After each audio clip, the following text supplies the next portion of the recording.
शरद ऋतु की मंद हवाएं बहने लगती हैं और सूरज की किरणें एक अलग ही नर्म चमक बिखेरती हैं।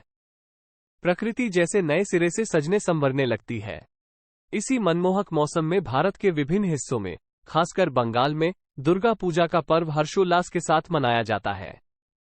ये 10 दिनों का भव्य उत्सव है जो माता दुर्गा की विजय और सत्य की असत्य पर विजय का जश्न मनाता है। आइए इस कहानी के माध्यम से दुर्गा पूजा की पौराणिक कथा और उसके महत्व को गहराई से जानें। कहानी उस समय की है जब देवताओं का राज्य स्वर्गलोक में सुख शांति का वातावरण था। लेकिन ये शांति अचानक भंग हो गई।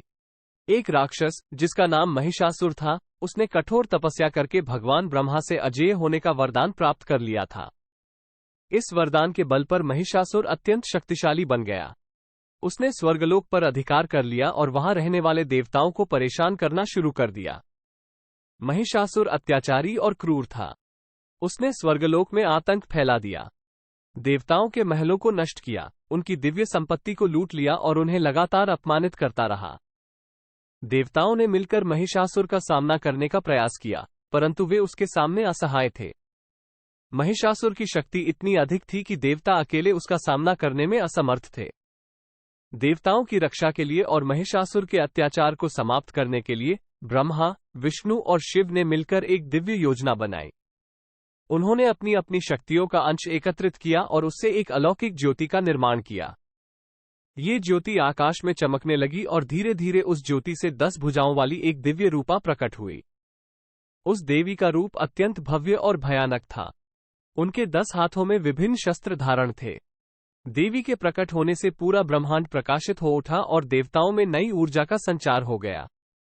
देवताओं ने प्रसन्न होकर उस दिव्य देवी को शस्त्र और वस्त्र भेंट किए।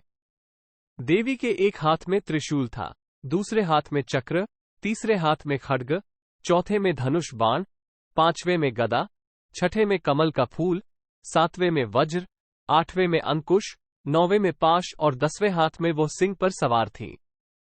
इस प्रकार विभिन्न देवताओं के तेज और शक्तियों से युक्त हुई ये दिव्य देवी ही माता दुर्गा कहलाती हैं।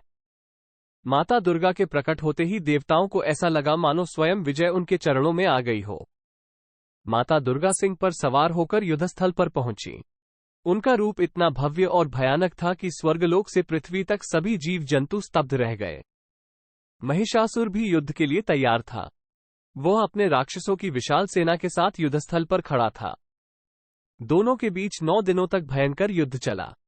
दुर्गा अपने 10 हाथों में विभिन्न शस्त्र धारण करके महिषासुर और उसकी सेना का सामना करती रहीं। महिषासुर भी कमजोर नहीं था। वह अपने मायावी रूप बदलकर दुर्गा को चकमा देने का प्रयास करता रहा।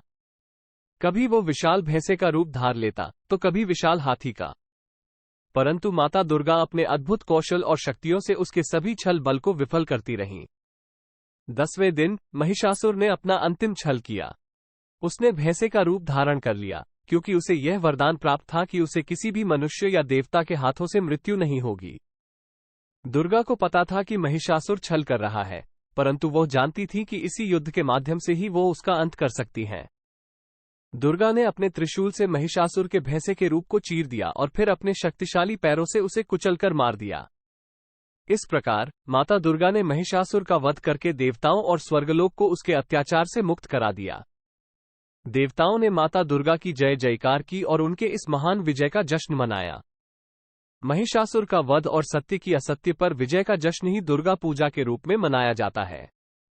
यह उत्सव 10 दिनों तक चलता है, जिसमें माता दुर्गा की पूजा अर्चना की जाती है।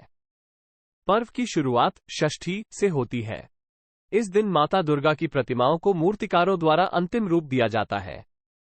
षष्ठी के बाद सप्तमी को ये प्रतिमाएं पूजा पंडालों में स्थापित की जाती हैं। इन पंडालों को बांस की खपट्टियों और रंगीन कपड़ों से सजाया जाता है। पंडालों के अंदर माता दुर्गा की प्रतिमा को उनके बच्चों कार्तिकेय और गणेश के साथ स्थापित किया जाता है। अष्टमी, नवमी और दशमी को पूजा का मुख्य उत्सव होता है। इन दिनों भक्त पंडालों में जाकर माता दुर्गा की पूजा अर्चना करते हैं। दुर्गा सप्तशती का पाठ किया जाता है। भक्त माता को पुष्प, मिठाई और अन्य भोग चढ़ाते हैं। ढाक की थाप पर ढाकिया ढाक बजाते हैं और श्रद्धालु भक्तिभाव से माता का गुणगान करते हैं। दशमी के दिन सिंदूर खेला का आयोजन होता है। इस दिन स्त्रियां एक दूसरे के माथे पर सिंदूर लगाती हैं और माता दुर्गा का आशीर्वाद प्राप्त करती हैं।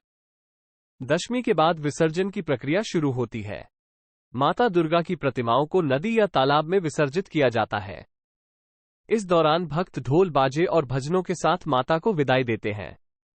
दुर्गा पूजा सिर्फ एक धार्मिक उत्सव ही नहीं है, बल्कि सांस्कृतिक उत्सव भी है। इस दौरान विभिन्न सांस्कृतिक कार्यक्रम आयोजित किए जाते हैं। नाटक, नृत्य और संगीत के कार्यक्रमों से पूजा का उत्सव और भी रंगीन हो जाता है। ढाक की थाप पर ढाकिया ढाक बजाते हैं और लोग धुनुची नृत्य का प्रदर्शन करते हैं। दुर्गा पूजा हमें ये संदेश देती है कि बुराई पर अच्छाई की हमेशा जीत होती है। हमें भी जीवन में आने वाली चुनौतियों का सामना माता दुर्गा की तरह साहस और दृढ़ निश्चय के साथ करना चाहिए। साथ ही ये पर्व हमें ये भी सिखाता है कि सामूहिक उत्सव से समाज में एकता और सौहार्द का भाव